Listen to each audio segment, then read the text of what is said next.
मैं बोलूंगा तो वो नाराज हो जाएंगे, वो बोलेंगे तो वो नाराज हो जाएंगे, दुनिया नाराज हो जाए।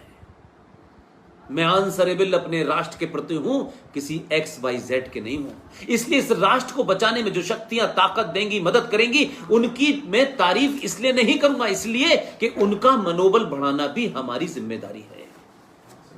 वो कहां है, कैसी है, किस शक्ल में है, क्या पहनती है, क्या पार्टी का नाम है, मुझे उसमें इंटरेस्ट नहीं है। लेकिन इतने मठ मंदिरों में कभी मार्शल आर्ट सिखाई गई,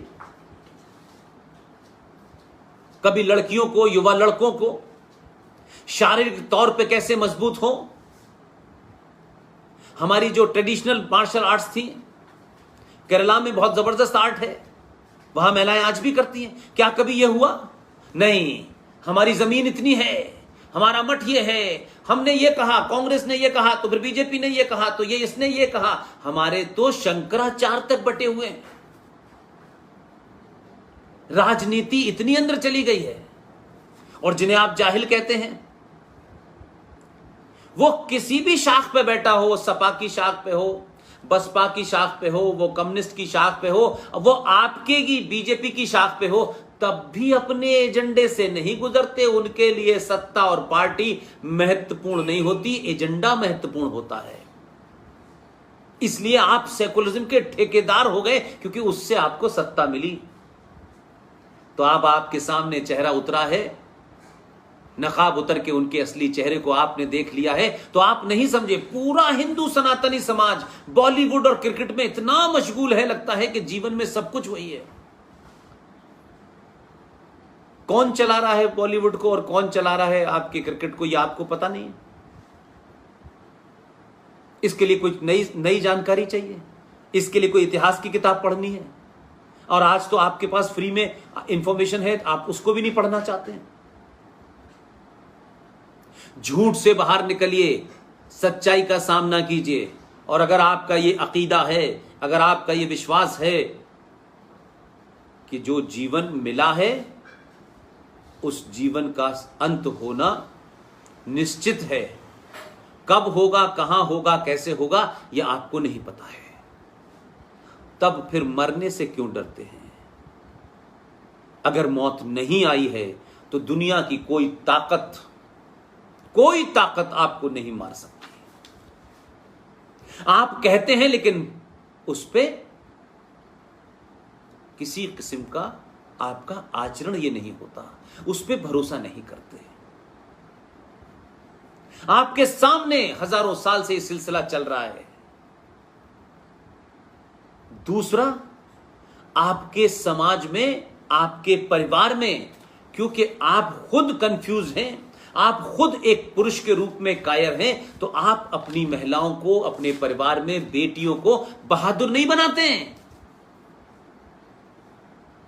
उन्हें ऐसी ऐसी कहानियों में लिप्त कर देते हैं कि वो चमत्कार की तलाश में घर में बच्चों के साथ बैठ करके जीजाबाई कैसे बने, लक्ष्मीबाई कैसे बने, दुश्मन का सामना कैसे करें।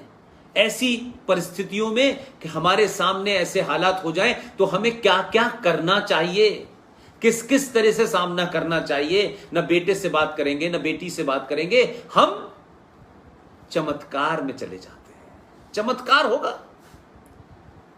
सोमनाथ मंदिर में जब गाजी गजनबी नाम का एक गुंडा मुसलमान अफगानिस्तान से चल के जब आया था, 50-40 उसके पास लुटेरे थे, तो वहां 500 पुजारी थे।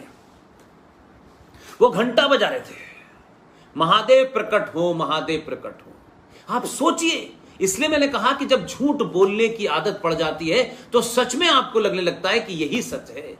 महादेव घंटा बजाने से पैदा नहीं होंगे, प्रकट नहीं होंगे। अगर महादेव प्रकट हो रहे होते तो फिर पूरी दुनिया में हथियारों की जरूरत ही नहीं होती, लड़ाइयां नहीं होती, भगवान राम तीर कमान लेके नहीं जाते, हमारे हर देवी देवता के हाथ में तलवार, फरसा और भाला नहीं होता। वो तो खुद भगवान होते हुए उनके हाथ में था। महादेव के नाम लेने से आपके आत्मबल को एक ताकत मिलती है। लेकिन कायरता इतनी दूर तक चली गई थी उनका, नहीं नहीं, और जब महादेव नहीं आए तो छोड़ के भाग गए। वो लुटेरा मुसलमान आतंकवादी महमूद गजनवी सारा सोना लेके चला गया, और 1024 से वो मंदिर ऐसा ही पड़ा रहा। 1947 आ गया, फिर मंदिर का उद्धार हो गया। क्या हमने उसके बाद ये व्यवस्था की? नहीं की, नहीं की हमने व्यवस्था, क्योंकि हमने कहा कि हमें सिर्फ कीड़े मकोड़ों की तरह खाना है, सो जाना है, खाना है, सो जाना है। इस बीच में कुछ हो जाए ठीक है बस, नहीं तो हम बस कह देंगे कि दुनिया ऐसी चलती है, दुनिया में ऐसा होता है। हम बड़ा बड़ा ज्ञान देने लगते हैं, हम यकायक दार्शनिक हो जाते हैं। फौजी भी बॉर्डर पे खड़े होकर दार्शनिक हो जाएगा ना किसी दिन, तो पता चलेगा।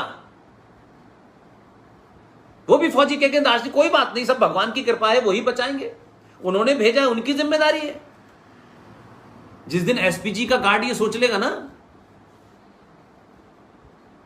जो लोग ब्लैक कैट के अंदर रह रहे हैं कि नहीं भगवान है, तो फिर ब्लैक कैट लेके क्यों घूम रहे हो भाई? आपकी तो बड़ी आस्था है भारतीय संस्कृति और सनातन में। इसलिए मैंने कहा कि सेलेक्टिव झूठ जो है उसने आपको बर्बाद कर दिया है, और आपके अंदर के पुरुषार्थ को समाप्त कर दिया है, और आपको धर्म के नाम पर पाखंड बताया जा रहा है, और पाखंड को आप, ढोंग को आप धर्म समझ रहे हैं। इसलिए मैं बार बार कहता हूं, राज आया है, सरकार आई है, वो कुछ अमेंडमेंट करेगी, कुछ कानून बनाएगी, लाएगी, जाएगी, सरकार चलाएगी, देश चलाएगी, फौज चलाएगी, पुलिस चलाएगी, शिक्षा में ये होगा, वो होगा, ये सब चलेगा। कि हम इस बात को तय करें कि हम जो कह रहे हैं क्या हम उस पर विश्वास करते हैं, और विश्वास अगर करते हैं तो फिर उसे पूरी ताकत से लागू क्यों नहीं करते? ये कौन से सनातन के उसमें लिखा था कि आप दहेज न मिलने पर किसी दूसरे की बेटी को जिंदा जला दें? कहां लिखा था ये? सारी बीमारियां आप ही के अंदर है। आप दुनिया की ऐसी कौम है कि ना पड़ोसी को देख के सीखते हैं, ना समाज को देख के सीखते हैं, ना विदेशों को देख के सीखते हैं।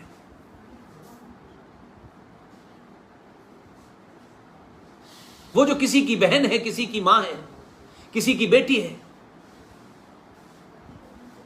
आप किस किस किस स्टेज पे आप पहुंच गए हैं, किस राक्षसी मानसिकता पे आप पहुंच गए हैं?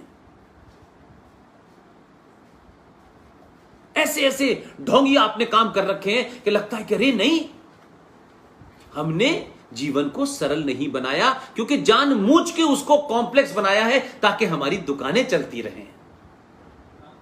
हम ये ढोंग नहीं करेंगे। ये आरती तो 20,000 रुपए की, वो आरती तो 5,000 रुपए की। ये क्या है? ये दुकान है क्या? मंदिर किसी के बाप का है क्या? भगवान के ऊपर किसी का कब्जा है क्या? नहीं, हमने दुकानें खोली हुई हैं। वो दुकानें किसी के निजी फायदे में हो सकती हैं, लेकिन राष्ट्र को उससे कोई फायदा नहीं हो रहा है। और हमने तय कर दिया ये लोग नहीं चढ़ सकते मंदिर में, ये नहीं आ सकते, अब पटबंद हो गए। ये किसने बनाया था भाई? कहां पे तय हुआ था ये?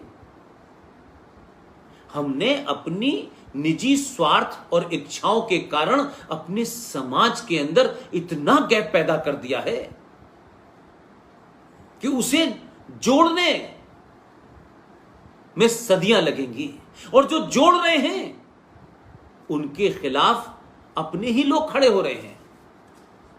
इसलिए बड़ी बीमारी है कुछ लोगों को। मैं इसी तो कहता हूं कि साधु संत कुछ हैं जो न टीवी पे आते हैं, जो न हर राजनीतिक पर टीका टिप्पणी करते हैं, कुछ ऐसे भी हैं।